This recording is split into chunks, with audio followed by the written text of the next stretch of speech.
Hello everyone. इस video में मैं डिस्कस करने वाला हूं how to find order of reaction with the mechanism, या फिर हम ऑर्डर ऑफ रिएक्शन को कैसे करें जब आपके पास मैकेनिज्म दिया हो। याद कीजिए, इसके पहले वीडियो में मैंने आपसे डिस्कस किया था कि कैसे हम एक्सपेरिमेंटल वैल्यूज जो दिए हुए हैं, कंसंट्रेशन रेट दिया है, उससे हम कैसे फाइंड आउट करते हैं ऑर्डर ऑफ रिएक्शन, और किस तरह से हम रिएक्शन रेट या रेट इक्वेशन हम लिखते हैं। इस वीडियो में हम डिसाइड करेंगे वही सारी चीजें, लेकिन रिएक्शन मैकेनिज्म से। ये तो आप जानते ही हैं कि रेट डिटरमाइनिंग स्टेप RDS ये होता है स्लोएस्ट स्टेप। अब यदि दो मॉलिक्यूल यदि रिएक्ट कर रहे हो, दो मॉलिक्यूल कोलाइड हो रहे हो, तो ठीक है, वहां पे प्रोडक्ट का पॉसिबिलिटी हम एक्सप्लेन कर सकते हैं। लेकिन जब किसी इक्वेशन के अंदर आपको नजर आए कि मॉलिक्यूल्स 3 या उससे ज्यादा हैं, तो बिल्कुल क्लियर हो जाता है कि ये रिएक्शन जो है वो काफी कॉम्प्लिकेटेड है और ये सेवरल स्टेप्स में हो रहा है, क्योंकि 3 मॉलिक्यूल एक साथ तो कोलाइड होंगे नहीं, बहुत ही मुश्किल होता है। फिर हम क्या करते हैं, जो स्लो रिएक्शन है उससे हम रेट इक्वेशन लिखने की कोशिश करते हैं, और उसके अंदर कोई ऐसी इंटरमीडिएट प्रोडक्ट दिया हो जिसको हम नहीं जानते हैं, तो उसको हम कन्वर्ट कर देंगे उसी रिएक्टेंट में जिसका हमें इंफॉर्मेशन है कि कितना मोल हमने लिया है। तो इसके लिए देखिए, मैंने यहाँ पे कुछ इक्वेशंस लिए हैं जिसमें हम रिएक्शन मैकेनिज्म आपको दिया रहेगा, इसको याद करने की जरूरत नहीं है। रिएक्शन मैकेनिज्म आपको दिया हुआ है और इससे आपको फाइंड आउट करना है कि रेट इक्वेशन क्या है और ऑर्डर ऑफ रिएक्शन क्या है। तो पहला एग्जांपल जो मैंने लिया है उसके अंदर नाइट्रिक ऑक्साइड जो है ब्रोमीन के साथ रिएक्ट करता है। बैलेंस्ड इक्वेशन आपको नजर आ रहा है, 2NO plus Br2 gives 2 times NOBr।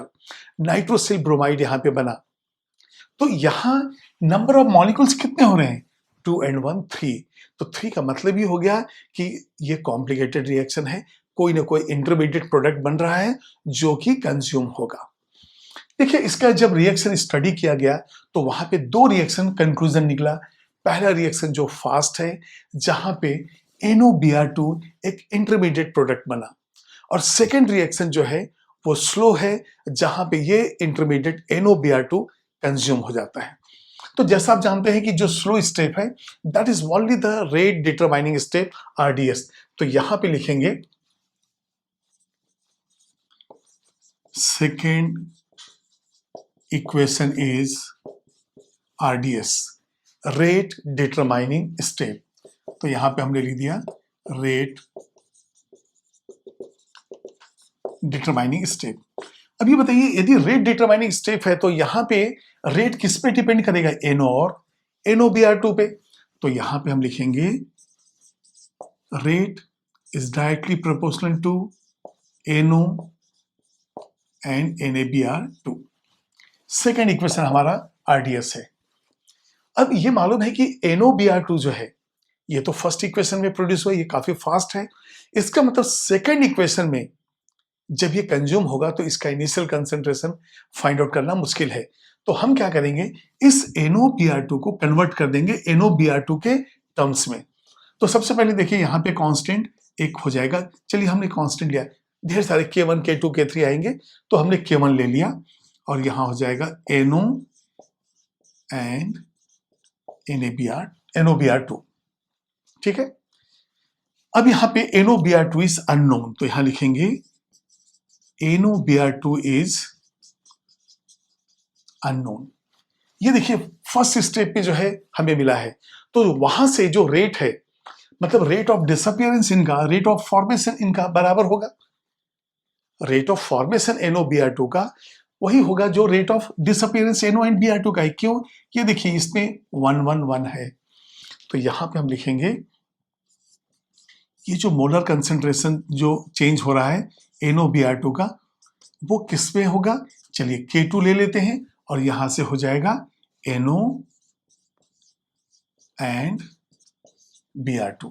देखिए, हमारा इक्वेशन रेट ये है, ये हमारा इक्वेशन नंबर। अब 3 इसको ले लेते हैं हम लोग, और 3 के अंदर हम NOBr2 का वैल्यू को सब्स्टिट्यूट करेंगे। तो यहां लिखेंगे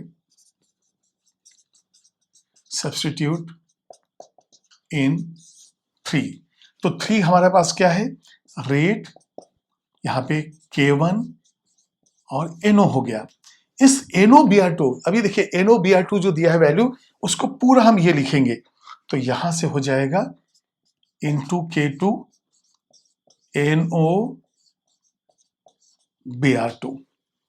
अब यहां पे आप देखेंगे कि जो वैल्यू जो है रेट का, ये K1 K2 दो कांस्टेंट है, तो एक तीसरा कांस्टेंट K3 ले लेते हैं, तो ये हो जाएगा रेट, ये हो जाएगा K3। अब बताइए NO यहां भी है, NO यहां भी है, और दोनों का एक्सपोनेंट 1 है, तो हम क्या लिखेंगे NO स्क्वायर, और ये हो जाएगा Br2। ये देखिए ये हमारा इक्वेशन आया। अब ये जो इक्वेशन है, ये NO एंड Br2, हमें मालूम है NO और Br2 हमने कितना लिया है, इसका मतलब यहां पे हो जाएगा order with respect to NO 2 है and order with respect to Br2 1 है, तो ये थर्ड ऑर्डर आ रहा है। तो यहां पे लिखेंगे order with respect to NO 2 हो गया, और विथ रिस्पेक्ट टू Br2 1 हो गया, तो यहां पे लिखेंगे टोटल ऑर्डर 3 है, और इस इक्वेशन में आपको दिख रहा है कि मॉलिक्यूलरिटी भी जो है 3 है। तो इस तरह से जो है हम ऑर्डर एंड मॉलिक्यूलरिटी को फाइंड आउट कर सकते हैं RDS से। अब सेकंड इक्वेशन देखिए, ये डिप्लेशन ऑफ ओजोन लेयर से रिलेटेड है। ओजोन स्फीयर के अंदर ओजोन है, और वहां पे ये कन्वर्ट हो रहा है O2 के अंदर। अब यहां पे यदि मान लिए हम O3 से O2 कन्वर्ट कर रहे हैं, सबसे पहले बताइए, जब हम ओजोन को प्रोड्यूस करते हैं तो हम लेते हैं ऑक्सीजन, एयर लेते हैं, और वहां पे साइलेंट इलेक्ट्रिक डिस्चार्ज से मिलता है O3, ओजोनाइज्ड ऑक्सीजन। वो प्रोसेस है एंडोथर्मिक, तो ये कैसा है, एक्सोथर्मिक है। अब ये O3 जो है O2 में कन्वर्ट हो रहा है। इसके मैकेनिज्म में एक रिएक्शन जो फास्ट है वो है O3 से O2 और एक नेसेंट ऑक्सीजन। जो सेकंड, अच्छा फर्स्ट स्टेप जो है इक्विलिब्रियम के अंदर है, और सेकंड इक्वेशन के अंदर जो नेसेंट ऑक्सीजन है वो एक मॉलिक्यूल O3 से काउंट कैलकुलेट करके हम देख रहे हैं कि एक ही मॉलिक्यूल यूज हो रहा है, और ये बना रहा है O2। तो इस तरह से जो है 2O2 हो गया, O3 प्लस O, तो कैलकुलेशन से हमें मिला कि डबल आएगा, जितना O3 है अब ये 2O2 हो गया। तो रिएक्शन जो है सेकेंड, ये हमारा हो गया RDS, क्योंकि स्लोएस्ट स्टेप है, तो यहां लिखेंगे सेकेंड स्टेप इज RDS। चलिए पहला तो ये हो गया क्लियर। अब एक चीज बताइए, ऑर्डर क्या होता है, ये जीरो भी हो सकता है, नेगेटिव, पॉजिटिव, फ्रैक्शनल, कुछ भी हो सकता है। इसमें कुछ नया आपको मिलने वाला है, देखते हैं क्या नया मिलता है। अब यहाँ पे सेकेंड स्टेप जो RDS है, उससे हम क्या लिख सकते हैं, यहाँ पे देखिए सेकेंड स्टेप है, हम लिखेंगे rate is directly proportional to O3 and O। तो यहाँ पे constant K1, O3 and O ले लेंगे। क्या आपको O मालूम है? नहीं, क्योंकि O जो है फर्स्ट रिएक्शन में प्रोड्यूस हुआ है और सेकंड में कंज्यूम हुआ, तो कंसंट्रेशन ऑफ O इस रिएक्शन के स्टार्टिंग में हम नहीं बता सकते। इसका मतलब इस O को हमें कन्वर्ट करना पड़ेगा O3 या O2 के टर्म्स में। तो यहां पे हम लिखेंगे टू फाइंड O। भाई ठीक है, आपको O3 मालूम है, O2 कितना बना वो मालूम है, नेसेंट ऑक्सीजन तो प्रोड्यूस हुआ, कंज्यूम हो गया, हमें नहीं मालूम है। तो यहां पे to find O, take equation number 1। अब ये देखिए इक्वेशन नंबर 1 जो है ये है एक इक्विलिब्रियम, और इक्विलिब्रियम कांस्टेंट हम लेंगे। तो यहां पे अब मैं ले लेता हूं K2, देखिए K1 मैंने यहां लिया है, अब K2 क्या हो जाएगा, यहां पे इक्विलिब्रियम कांस्टेंट है K2, तो ये हो जाएगा O2 into O, product divided by reactant हम लेते हैं, ये हो जाएगा O3। लेकिन हमें वैल्यू क्या चाहिए, O का, तो यहां पे नेसेंट ऑक्सीजन O, ये हो जाएगा K2 into O3 divided by O2। अब इसको हम इक्वेशन नंबर दे देते हैं, 2 हो चुका है, ये हो गया 3, या फिर आप ऐसा कीजिए, इसको हम ले लेते हैं 3 और ये हो जाएगा 4। अब हम क्या करेंगे, इस नेसेंट ऑक्सीजन का वैल्यू जो है इस थर्ड इक्वेशन में डालेंगे और फिर देखते हैं इक्वेशन क्या बनता है। तो इक्वेशन नंबर 3 में हम सब्स्टिट्यूट करेंगे, तो ये हो जाएगा सब्स्टिट्यूट इन 3। तो अब ये थर्ड क्या है, ये रेट हम R लिखेंगे, तो R is equal to K1, ये है O3, एंड इस O का वैल्यू हम डालेंगे, तो यहां पे हो जाएगा K2 इंटू, ये देखिए O3 है ये, ये हो जाता है O3 डिवाइडेड बाय O2। अब ये K1 भी कांस्टेंट है, K2 भी कांस्टेंट है, तो एक तीसरा कांस्टेंट ले लेते हैं। यहाँ पे देखिए K2 था, यहाँ पे हमने नया कांस्टेंट लिया K3। अब ये O3 दो बार है, तो स्क्वायर हो जाएगा डिवाइडेड बाय O2, ये हो गया R। अब इस O2 को हम न्यूमरेटर में ले लेते हैं, तो देखते हैं हमारे पास इक्वेशन क्या बना। R K3 इंटू O3 और O2 का एक्सपोनेंट हो गया 1। ये बिल्कुल देखिए हट के आया। ये बताइए हमारा इक्वेशन क्या है, O3 gives O2 plus O या O3 gives 2O2। तो ये जो है सिर्फ O3 पे डिपेंड नहीं कर रहा है, ये डिपेंड कर रहा है O2 के ऊपर भी।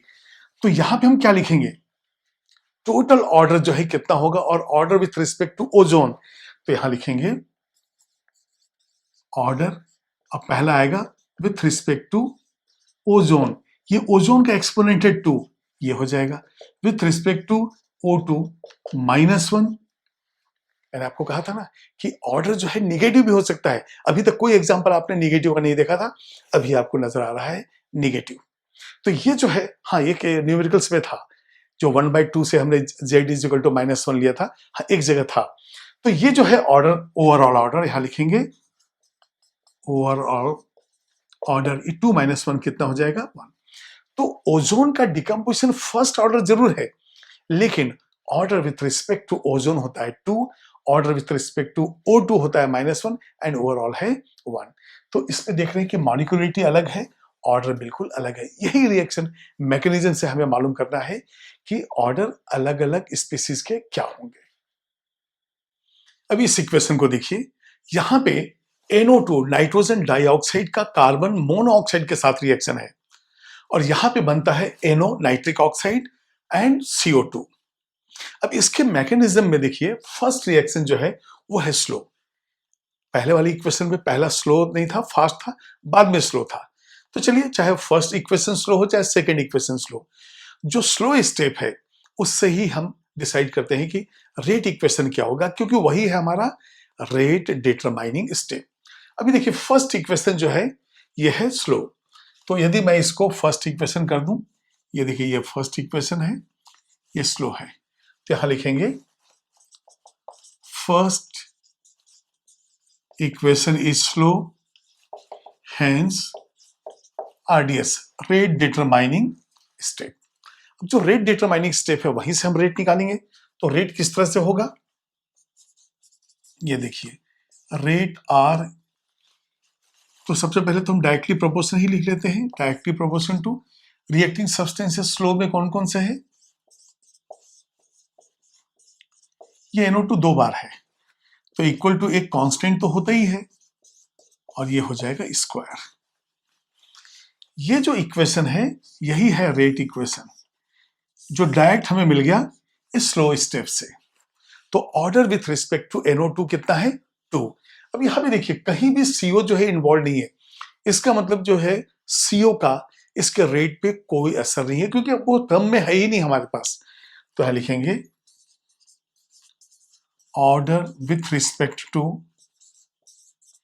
NO2 is 0 and rate is independent on concentration of CO। चाहे CO कम हो ज्यादा हो कोई फर्क नहीं पड़ेगा, ये डिपेंड करता है सिर्फ NO2 के कंसंट्रेशन पे। ठीक है, तो इस तरह से जो है हमने यहाँ पे रेट डिटरमाइन किया। अब यहाँ पे देखिए मॉलिक्यूलरिटी तो दो नजर आ रही है, लेकिन ऑर्डर जो है सिर्फ NO2 से निकला, क्योंकि CO उसके अंदर इन्वॉल्व है ही नहीं। वैसे आप देखा जाए तो थ्योरेटिकली हमें क्या लगता है कि R of reaction will be NO2 and CO, दोनों के एक्टिव मासेस का प्रोडक्ट, लेकिन यहाँ पे सिर्फ NO2 पे डिपेंड कर रहा है, CO पे नहीं। इसका मतलब हो गया कि इक्वेशन कुछ और होता है, और कई मामले में जो है हम देखते हैं कि जो इक्वेशन है जो हम एक्सपेरिमेंट से डिराइव कर रहे हैं, जो इंफॉर्मेशन हमें एक्सपेरिमेंट से मिल रहा है, जब उसको हम ट्रांसलेट करते हैं केमिकल इक्वेशन फॉर्म में, तो वो कुछ और होता है। जैसे यहाँ पे देखिए CO का कोई रोल ही नहीं है, ऐसा लग रहा है। अब फोर्थ एग्जांपल देखिए, जब NO2 नाइट्रोजन डाइऑक्साइड फ्लोरीन के साथ रिएक्ट करता है तो बनता है NO2F2, और इसके दो जो रिएक्शंस है, जो मैकेनिज्म से हमें मिला, वो है, पहला इक्वेशन है स्लो, सेकंड है फास्ट, और स्लो ही रेट डिटरमाइनिंग स्टेप है। तो इसलिए इक्वेशन 1 इज RDS, ये हो गया स्लो स्टेप है ये। तो सबसे पहले इसको हम लिख लेते हैं, ये है NO2 plus F2 gives NO2F and plus F। तो इसमें हम रेट का कैसे वैल्यू निकालेंगे? तो rate is directly proportional to, अब देखिए रिएक्टिंग सब्सटेंस है हमारे पास, एक NO2 है और एक F2 है, तो एक कांस्टेंट हो जाएगा और यहां से NO2 एंड F2, ये हो गया रेट का वैल्यू। इस इक्वेशन से बिल्कुल क्लियर है कि NO2 का एक्सपोनेंट 1 है एंड F2 का 1 है। तो यहां पे हम लिखेंगे order with respect to NO2 is 1, with respect to F2 is 1, और लिख सकते हैं टोटल ऑर्डर इज 2। अभी देखिए जब ये दोनों इक्वेशन को आप ऐड करेंगे तो ये F कैंसिल हो जाएगा और ये 2NO2 प्लस F2 ऐसे आएगा। तो अभी जो भी हमने इक्वेशन सभी लिए हैं फर्स्ट, सेकंड, थर्ड, फोर्थ में, यदि स्लो एंड फास्ट दोनों रिएक्शन को ऐड करेंगे तो वही आएगा जो फाइनल इक्वेशन आपके पास दिया हुआ है। तो एक काम करते हैं, यहाँ पे ये दोनों को ऐड करके देखते हैं हम लोग। ये देखिए ये F कैंसिल हो जाएगा, तो ये हो जाएगा 2NO2 प्लस F2, और यहां से NO2F हो जाएगा 2NO2F। तो दोनों ऐड करने से फिर वही हमें मिलता है जो पहले इक्वेशन दिया हुआ है। इस एग्जांपल में मैं ले रहा हूं नाइट्रिक ऑक्साइड एंड ऑक्सीजन के बीच में रिएक्शन, जहां से हमें NO2 मिलता है। दो रिएक्शंस दिए हुए हैं, फर्स्ट फास्ट है, सेकंड स्लो है, एंड स्लो हमारा RDS है। अब यदि मान लीजिए मैं कांस्टेंट पहले से ही डिसाइड कर लूं कि ये K1 है, यहाँ पे K2 है, तो first equation K1, second equation K2, आप कोई भी ले सकते हैं, K1, K2, K dash, K double dash, कुछ भी ले सकते हैं। तो हमारा सेकंड स्टेप जो है वो स्लो है, इसलिए हो गया ये RDS, रेट डिटरमाइनिंग स्टेप। तो यहाँ पे लिखेंगे second equation is slow, hence it is RDS, rate determining step. तब सेकेंड इक्वेशन से यदि मैं लेता हूं रेट, तो ये हो जाता है rate is directly proportional to reacting substances क्या है हमारे पास, NO एंड NO3।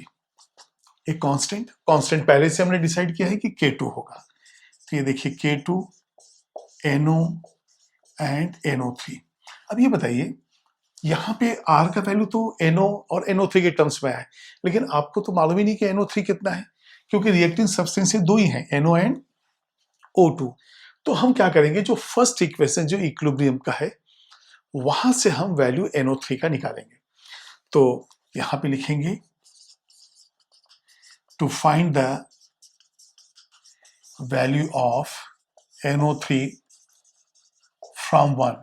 तो वहां पे देखिए इक्विलिब्रियम कांस्टेंट है K1, तो यहां पे लिख सकते हैं इक्विलिब्रियम कांस्टेंट K1, और ये कितना हो जाएगा, ये जो है प्रोडक्ट NO3 डिवाइडेड बाय, ये लॉ ऑफ मास सेक्शन हमने यूज किया है, NO एंड ये O2 हो गया। अब हमें तो चाहिए NO3 का वैल्यू, ये देखिए हमारा थर्ड इक्वेशन है, इसके अंदर ही सब्स्टिट्यूट करना है NO3 का वैल्यू। तो यहां पे NO3 ये कितना हो जाएगा, K1 NO multiplied by O2, ये हो गया। अब हम इस वैल्यू को सब्स्टिट्यूट करेंगे इक्वेशन नंबर 3 में,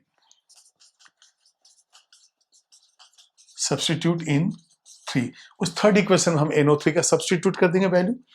तो यहां से क्या हो जाएगा, ये R is equal to K2 into, अभी देखिए NO तो है ही, यहां से NO3 का वैल्यू जो है वो मैं अलग से लिख देता हूं यहाँ पे, K1 NO एंड O2। अब देखिए K1 भी कांस्टेंट है और K2 भी कांस्टेंट है, तो एक तीसरा कांस्टेंट K3 ले लेते हैं, तो ये हो जाएगा R is equal to K3, और देखिए NO दो बार है, ठीक है ना, तो NO का स्क्वायर हो जाएगा इंटू O2। ये हमारा फाइनल इक्वेशन आ गया। यहां से क्या इंफॉर्मेशन होगा, order with respect to NO is 2, तो यहां लिखेंगे order with respect to NO ये है 2, विथ रिस्पेक्ट टू O2 है 1। तो फाइनल ऑर्डर कितना आ जाएगा 3, टोटल ऑर्डर 3। यहां पे आप लिख सकते हैं टोटल ऑर्डर इज 3। तो इस तरह से हमने देखिए कि जो पांचों एग्जाम्पल उसमें जो स्लोएस्ट स्टेप है वो रेट डिटरमाइनिंग स्टेप है, उससे हम फाइनली जो है इक्वेशन लेते हैं रेट का। और कई बार देखते हैं कि रिएक्टेंट जो है वो शायद लार्ज एक्सेस में है, क्योंकि उसका कोई रोल ही नहीं है रेट डिटरमाइन करने के लिए। जैसे कि एग्जाम्पल में कार्बन मोनोऑक्साइड लिया हम लोग, उसी तरह से हम देखेंगे यदि हाइड्रोलिसिस आप इस तरह का करते हैं एसिडिक मीडियम में, तो वाटर जो है लार्ज एक्सेस में होता है और उसका कोई रोल नहीं होता है, मतलब रेट डिटरमाइन ऑर्डर लिखने के लिए। ठीक है, तो नेक्स्ट अब एक दो क्वेश्चन से भी देख लेते हैं। अब कुछ क्वेश्चन जो है मैकेनिज्म के ऊपर जो है वो लेते हैं। देखिए फर्स्ट क्वेश्चन में दिया हुआ है कि A2 से A+A, पहले तो A2 एंड B2 जो है वो 2AB बना, वो मेन रिएक्शन है। और मैकेनिज्म में ये 3 रिएक्शंस हैं, एक फास्ट है, एक स्लो है और एक फास्ट है। और आपको निकालना है overall order of the reaction. तो सबसे पहले हमें RDS फाइंड आउट करना है। तो RDS कौन सा है, सेकेंड इक्वेशन। तो यहां पे हम लिख देंगे सेकेंड इक्वेशन इज RDS। इसको हम यहाँ पे अब सॉल्व कर रहे हैं। तो बताइए सेकेंड इक्वेशन में हम क्या लिखेंगे, रेट। यहाँ पे होगा rate is directly proportional to A, और ये हो जाएगा B2। ये देखिए हमारा RDS सेकेंड इक्वेशन है। कांस्टेंट हो जाएगा एक K A और यहाँ पे B2, ये हो गया R का वैल्यू। हमें मालूम है कि रिएक्टेंट जो है या तो A2 है या तो फिर B2 है उसके साथ में। तो यहाँ A तो हम फाइंड आउट कर नहीं सकते हैं, तो A को फाइंड आउट करने के लिए हम जाएंगे इस रिवर्सिबल रिएक्शन पे। तो यहां लिखेंगे A इज नॉट नोन,